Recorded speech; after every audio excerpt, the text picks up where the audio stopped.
In the rich and colorful world of Japanese myths, there's an incredible story about a sword called Futsuno Mitama, known for being the seventh unique sword of its kind.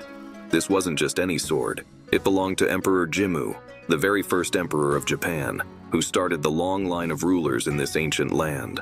The sword was special because it was filled with the spirit of the gods, showing how brave and spiritually strong Emperor Jimmu was, coming from a lineage that connected him directly to the heavens. As a young man, full of life and ambition, Emperor Jimmu set out on a huge adventure across Japan. His goal was to bring the whole country together, a task full of challenges and dangers. One of the biggest challenges he faced was meeting a magical bear, a powerful creature respected and feared by many as a god. This bear was so intimidating that it made all of Jimmu's men faint in fear. Just when things looked hopeless, a mysterious person appeared out of nowhere. This person, whose background is still a mystery today, gave Emperor Jimmu a magical sword called Futsuno Mitama. This sword had a special kind of power that even the magical bear could sense, which made it run away without fighting. With this powerful sword, Emperor Jimmu did much more than just fight battles. He used it as a symbol of his right to lead and bring together the spiritual and everyday worlds of Japan under one rule. This marked the start of his reign and a new chapter in Japan's history. There's another famous sword in Japanese legends, the Shichi Seiken, or the Seven-Star Sword. This incredible sword is known for having the Big Dipper constellation on its blade, and it's part of Japan's rich cultural history. It's closely linked to Prince Shotoku Taishi, a key figure in the Asuka period, who played a big role in shaping Japan's future. This sword's story is deeply connected to the ancient beliefs of China, showing the cultural exchange between these two great nations. It wasn't just a weapon for fighting, it was a symbol of the nation's protection and a defense against evil forces. The sword featured designs of the seven stars, clouds, and a white tiger, all important symbols in Chinese culture that represent the balance and strength of the universe. Prince Shotoku, who took care of this sword, was very important in Japan's history. He brought in new ideas and systems from China, adapting them to create a strong, centralized government in Japan. His work helped unite the country and set it on a path of prosperity and cultural growth. Prince Shotoku was known for being very wise and understanding. It's said he could listen to 10 people at once and understand them all. His influence is still felt today, and he's remembered and respected, even appearing on the 10,000 yen note. Today, the Shichi Seiken is kept in the Tokyo National Museum, where it's considered a national treasure, a reminder of Japan's long and fascinating history. Deep within the vast and mystical world of Buddhist stories, there's a special sword known as the Kurakara Ken. This isn't just any sword, it's the fifth of its kind and holds a very special place in the spiritual journey of many. Given to the powerful deity Fudo Myoo, who plays a big role in Buddhism, the Kurakara Ken is much more than something to fight with. It's believed to have the incredible power to fight off three big problems that hold people back: greed, anger, and ignorance. These aren't small challenges. They're big barriers on the path to understanding life's true meaning, and the Kurakara Ken is seen as a key protector against them. The name of this powerful sword comes from an ancient story about a dragon called Kurakara, found in old Sanskrit tales.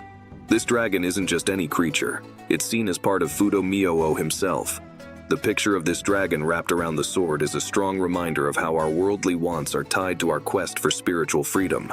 This dragon, and the story it brings, shows us the strength needed to break free from our earthly struggles and reach a higher state of awareness.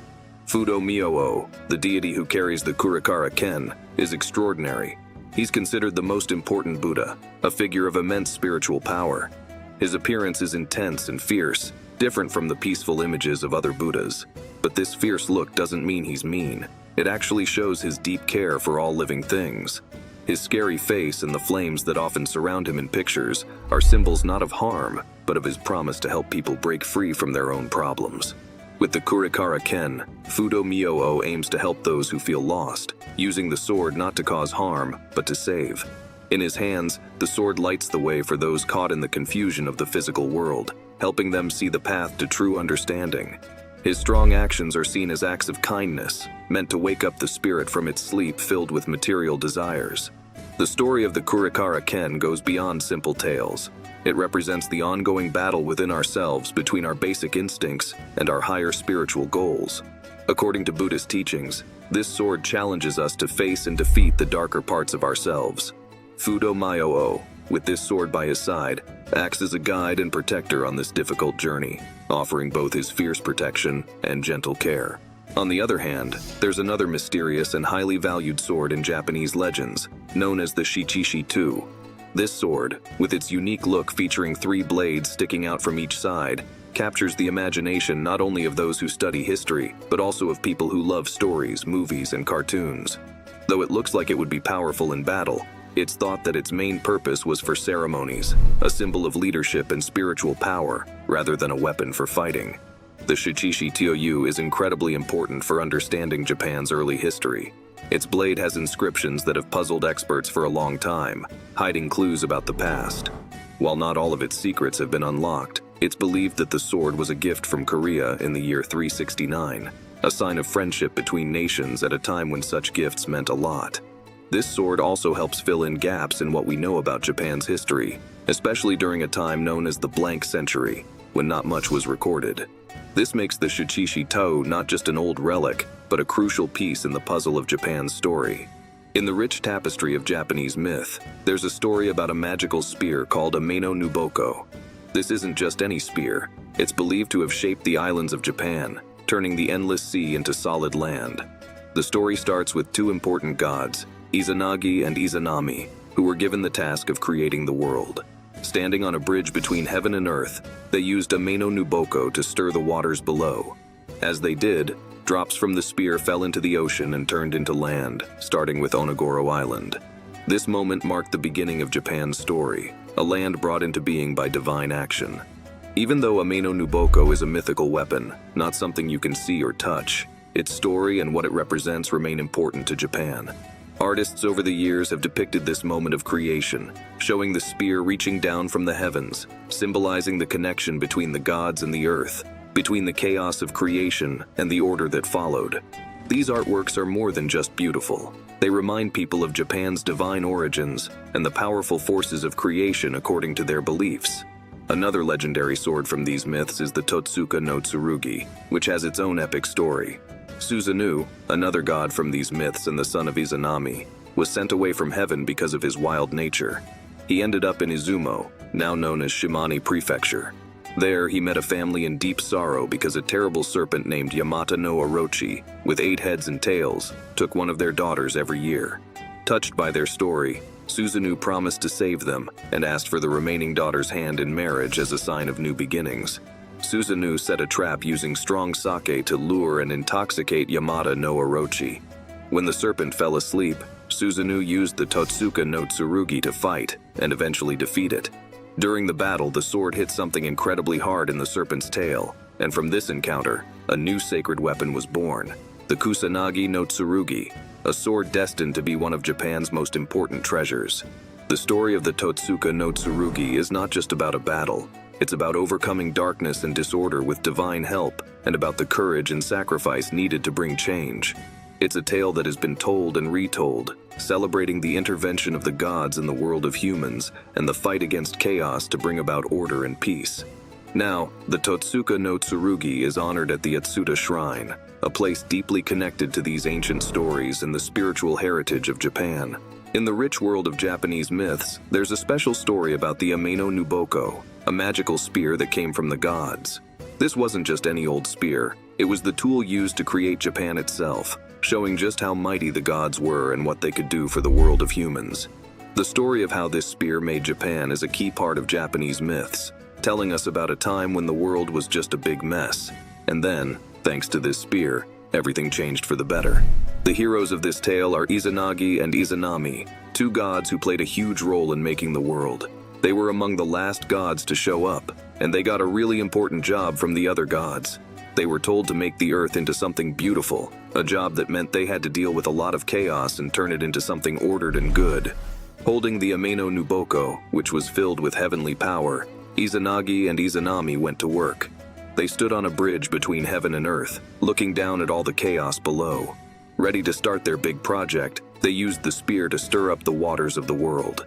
As they did, drops from the spear fell into the ocean and turned into land.